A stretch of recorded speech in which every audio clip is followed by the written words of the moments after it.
Hello everyone, welcome back to our new vlog. तो भाई सबसे पहले बात करते हैं कि हाउस टूर की। तो भाई वीडियो बनानी थी हाउस टूर पे, लेकिन बहुत मुश्किल से कल रात वीडियो शूट की, लेकिन उसमें बहुत ज़्यादा अंधेरा आ रहा था, इसलिए वो अभी अपलोड नहीं कर रहे। और फिर मेरे पास सुबह उठते ही आज कहीं जानों के मैसेजेस आए हुए थे कि यूसीए से हैं जो बच्चे, भाई हमारे पास मेल आ रही हैं कि या तो आप पूरी फ़ीस पे करो पूरे साल की जो जेन्युइन टेक में आ रहे हैं, तभी कैश लेटर इशू होगा, या फिर आप अपना क्या बोलते हैं 59 अबव जिनके मार्क्स हैं पीटी में, आइल स्कोर में, और या बैंड आइल्स के जैसे भी हैं, वो हमें भेजो, हमें मेल करो, और वरना हम आपका कैश इशू नहीं करेंगे। तो सबसे पहले बात करते हैं कि ये ऐसा क्यों कर रहे हैं। तो बच्चे इनके पास हो चुके हैं फुल। अब जो इन्हें पूरे साल की फ़ीस पे कर देगा, ये उन्हें कैश लेटर इशू कर देंगे, कोई इसमें शक वाली बात नहीं है। लेकिन इसके पास भी मेल आई थी, हिमांशु के पास, कि आप पूरे साल की फ़ीस पे करो। तो फिर आपने क्या किया था? पूरे साल की फीस पे करने की मेल आई थी मेरे पास। मेरे साथ 2-3 बच्चे और थे जिन्होंने मेरे एजेंट से ही फाइल लगवाई थी यूसीए में ही। उनके पास भी ऐसी मेल आई थी भी आप 100% अपनी करो। बट मैंने 100% नहीं की थी, मैं अपनी 75% पे करके आया था। कैश लेटर से पहले मैंने 45,000 100 पौंड किए हैं, और उसके बाद मैंने 5,000 किए। तो मतलब मेरी 10 लाख के करीब फीस पे की है मैंने। बट ये कोई ज़रूरी नहीं है भी आप पूरी पे करो। 75% पे करके भी आ रहे तो आपको ये आने देंगे। बट आधे बच्चे ये सोचते हैं भी हमें सिर्फ पहली इंस्टॉलमेंट पे करके जाओ, तो उसमें आपको ना बहुत दिक्कत आएगी। पहली बात तो यहाँ तक आने में ही दिक्कत आ जाएगी बहुत ज़्यादा, वो इमिग्रेशन पे ही रोक लेंगे। दूसरी बात, आप मेरे हिसाब से 75% पे करके तो आओ एटलीस्ट, क्योंकि पहले कैश ही नहीं देंगे। और अब मेरी बात करें तो मेरे पास भी मेल आई थी भाई, सेम टू सेम यही मेल आई थी कि आपके 59 अबव पीटी का स्कोर हमें दिखाओ, तभी हम आपको कैश लेटर देंगे। लेकिन मेरा 58 ओवरऑल था। ऐसा कुछ नहीं है कि वो नहीं आने देंगे, वो उनके मूड के ऊपर ही डिपेंड करता है कि वो क्या एक्शन लेंगे। आप सिर्फ अपना आइल्स का या पीटी का जो भी स्कोर है, अगर मेल आई है तो वो उन्हें सेंड कर दो। और ऐसा नहीं है कि पूरे साल की फ़ीस पे करोगे तभी कैश। अब हम दूसरी साइड लेके चलते हैं।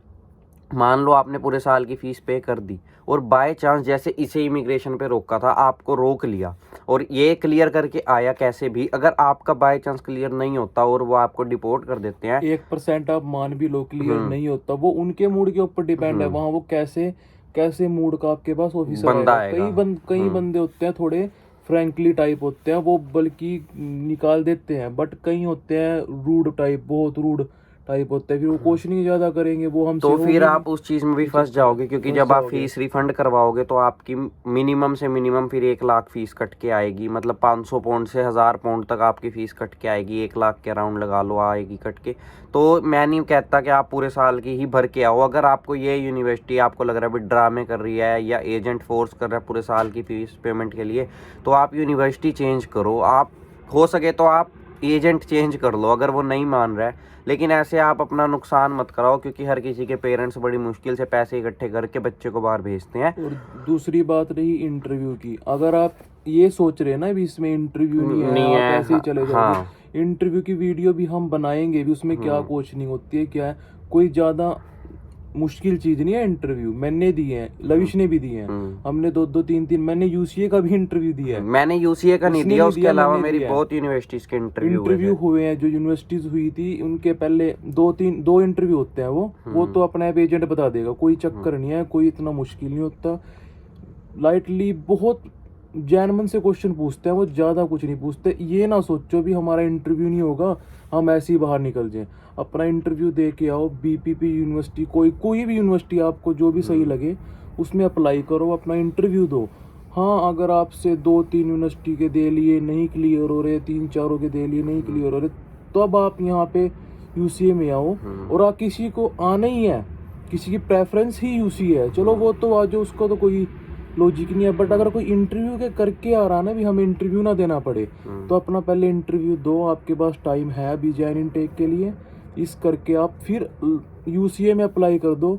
यूसी आपको पूरे साल की फीस मांगेगी आपसे। अब बात करते हैं कैश लेटर की। तो जो लोग मुझे इंस्टाग्राम पे डीएम कर रहे हैं या मेरे यूट्यूब पे कमेंट आ रहे हैं कि भाई कैश लेटर कब निकालेंगे, या मेरा आ नहीं रहा, या मैं आपको अपनी स्टूडेंट आईडी देता हूँ, आप पता कर दो। तो भाई स्टूडेंट आईडी से कुछ भी नहीं बताते, ये हमारी स्टूडेंट आईडी पे हमारी इन्फॉर्मेशन ही नहीं दे रही है, तो भाई मैं आपकी कैसे लूँगा। और दूसरी बात, कैश लेटर नवंबर के एंड में स्टार्ट हो जाएंगे। 25 नवंबर से 10 दिसंबर तक इन्होंने सिर्फ कैश लेटर ही देने हैं, क्योंकि 10 दिसंबर के बाद छुट्टियां शुरू हो जाएंगी यूसीए की। 10 या 12 दिसंबर से क्रिसमस हॉलीडेज आ जाएंगी, तो फिर इनों की सब बंद हो जाता है। यहाँ पे कोई भी काम नहीं करता, कोई भी अंग्रेज हो गया, गोरा हो गया, यहाँ पे बिल्कुल भी काम नहीं होता। इवन जिनके कंस्ट्रक्शंस के चल रहे हैं ना बिजनेस, वो भी बंद कर जाते हैं। यहाँ पे सिर्फ छुट्टियाँ इंजॉय की जाती हैं। तो 25 से लेके 10 दिसंबर तक कैश लेटर इशू होगा। जिन के पास आई है मेल, जो मैंने पोस्ट डाली है कम्युनिटी में कि भाई ये मेल किस किस के पास आई है, जैसी वो मेल आई है तो आप सिर्फ अपना आइल स्कोर उन्हें दो। ऐसा नहीं है कि आप भाई आइल स्कोर मेरा कम है, 1 में कम है। लेकिन मैं आपको सिंपली बता दूं, अगर आपका 55 से कम है किसी एक मॉड्यूल में भी, तो आप रहने दो। आप अपनी फ़ीस भर चुके हो तो उसे रिफ़ंड करा लो, क्योंकि इन्होंने आपको कैश इशू करना नहीं है। आपका टाइम ख़राब, आपके पैसे ख़राब और दिमाग ख़राब, वो तो अलग है। और हम दूसरी बात करते हैं कि अब और किस किस फील्ड में क्या क्या अपडेट आई है। अपडेट की बात आई है तो मास्टर्स में कुछ खास नहीं है। मास्टर्स के बच्चे जैसे पहले आ रहे थे वैसे ही अब आएंगे। मास्टर्स में जो स्पाउस आ रहे थे, जो लोग फीमेल अपना एडमिशन करा के मेल उस पर डिपेंडेंट आ रहा था, वो थोड़ा सतर्क रहो, क्योंकि मेल का आना क्या मतलब, डिपेंडेंट का आना इन्होंने बिल्कुल ही बंद कर दिया है। अब इनकी हाँ, जो नया पीएम बना है ऋषि सोनक सर हैं, जो उन्होंने बोला है कि डिपेंडेंट अब नहीं आएगा, क्योंकि डिपेंडेंट के आने की वजह से स्टूडेंट्स को काम नहीं मिल रहा, क्योंकि डिपेंडेंट ही हर जगह पे फुल टाइम होते हैं, वो उन्हें हर जगह काम मिल जाता है। स्टूडेंट्स को दिक्कत आ रही थी। उन्होंने पूरी डेट भी शायद अनाउंस कर दी है, बट मेरे हिसाब से नहीं की, क्योंकि मुझे कहीं भी नहीं मिली गूगल पे अपडेट की। तो उन्होंने लेकिन एक निकाल दिया है कि भाई अब डिपेंडेंट को वीज़े मत दो, सिर्फ मास्टर्स के लिए जो आ रहा है वो सिंगल पर्सन को वीज़ा दो। सिंगल पर्सन आएगा। हाँ। अगर जो आएगा भी आने वाले टाइम में कोई पक्का नहीं है, जैसे कनाडा में आते हैं ना आफ्टर 6, 7, 8 मंथ्स, हाँ, मतलब बाद में आ सकते हैं, साथ नहीं आएगा। और जो टूरिस्ट पे आ रहे हैं, सबसे पहली बात तो ये है कि आपको जब इमिग्रेशन पे रोकते हैं और कुछ पूछते हैं तो आपको ज़्यादा ओवर स्मार्ट नहीं बनना उनके आगे। परसों क्या हुआ, इसके नोन में से एक कपल आ रहा था उन टूरिस्ट वीज़ा पे, उनको इमिग्रेशन ने रोका और उनसे ऑफिसर ने पूछा भाई आपका क्या प्लान है यहाँ पे, मतलब आके आपने क्या करना है। तो उन्होंने घूमना है बोला, जो जो उन्होंने मतलब उनको उनके एजेंट ने बोला हुआ, तो उन्होंने यहाँ बोला। उसके बाद उन्होंने पूछा भाई आपका 6 मंथ का वीज़ा, उसके बाद आप क्या करोगे। तो उन्होंने अपनी ओवर स्मार्टनेस में बोला कि हम 6 मंथ, जब हमारे 5 मंथ्स हो जाएंगे और अगर हम यहीं हुए और अगर हमने अपना वीज़ा हमारा ख़त्म होने वाला हुआ तो हम इसको एक्सटेंड करवाएंगे वर्क में, या वर्क में कन्वर्ट करवाने की ट्राई करेंगे। ये सुनते ही उनके ऑफिसर ने उनके पासपोर्ट लिए और दूसरे ऑफिसर से डिस्कशन करके उनको डिपोर्ट कर दिया।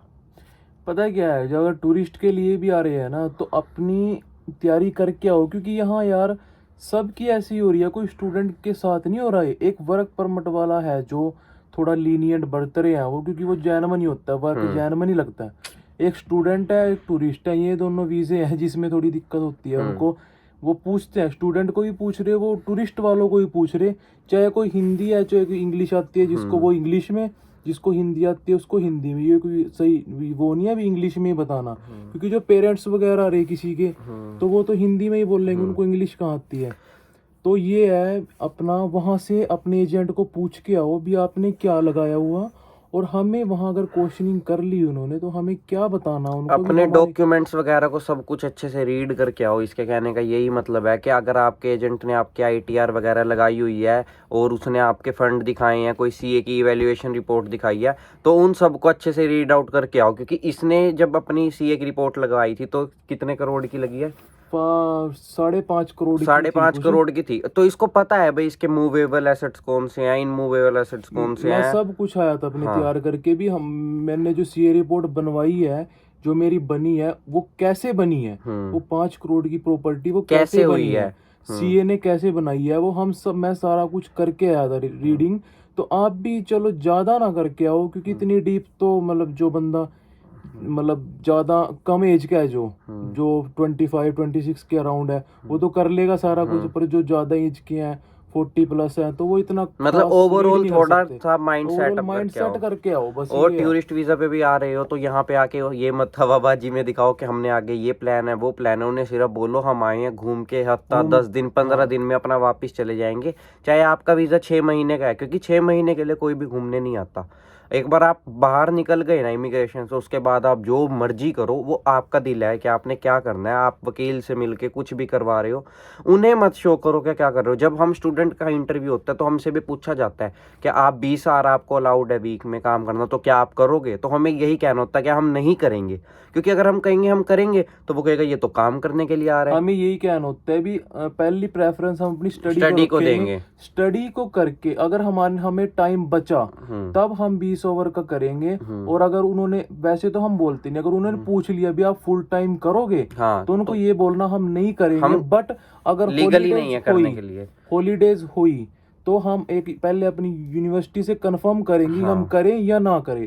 अगर यूनिवर्सिटी ने हमें लेटर दे दिया तो हम करेंगे, अगर नहीं दिया तो हम बिल्कुल नहीं करेंगे। थोड़ा सोच समझ के आंसर करो, कोई चक्कर नहीं है, सब कुछ सही हो रहा, अब कोई चक्कर नहीं है, बट थोड़ा सोच समझ के आओ, मेंटली अपना स्ट्रोंग होके आओ पीछे से ही, ये बात है। और जो अगर बाय चांस आप में से कोई भी ऐसा आ रहा है कि जिसने अपनी DMCs वगैरह लगा के गैप कवर किया हुआ है फेक, तो भाई आप उसको भी पढ़ के आओ, आपके कौन कौन से सब्जेक्ट थे, कितने कितने किसमें मार्क्स हैं, थोड़ा बहुत ये ओवरऑल कितनी परसेंटेज है, ये तैयारी वगैरह सब कुछ करके आओ। और जो UCA वाले बच्चे हैं मैं उनका भी बता रहा हूँ दोबारा से, ये ऐसा मत सोचो कि हमारा कैश आएगा ही नहीं क्योंकि हमारा तो PT का स्कोर कम है या IELTS का स्कोर कम है। सब आएगा, सब होगा, लेकिन 55 से ऊपर ही हो तभी लगाओ। और उन्हें दोबारा भेजो अगर वो मांग रहे हैं। ओवरऑल 58 57 बस, 57 से कम नहीं ओवरऑल में अगर और ओवरऑल 57 होने चाहिए और हर एक मॉड्यूल में 55 प्लस होने चाहिए। अगर आप UCA में आ रहे, उनकी ये